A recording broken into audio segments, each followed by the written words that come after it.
Kuna baadhi ya watu wanaishi katika huu ulimwengu, ghaya yao, lengo lao ni kuridhisha watu.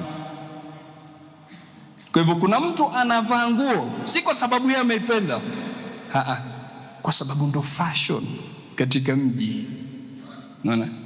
Kuna mtu anatumia kifaa fulani kwa sababu watu. Na ukiona wewe unafanya jambo, hii ni alama ya kuonesha wewe unakontroliwa na maneno ya watu. Ukiona unafanya jambo kwa sababu ya comment za watu, ujue uko katika mtihani. Yaani wewe kabla kulifanya, mimi nikivaa nguo hii sijui watu watasemaje, uko katika mtihani.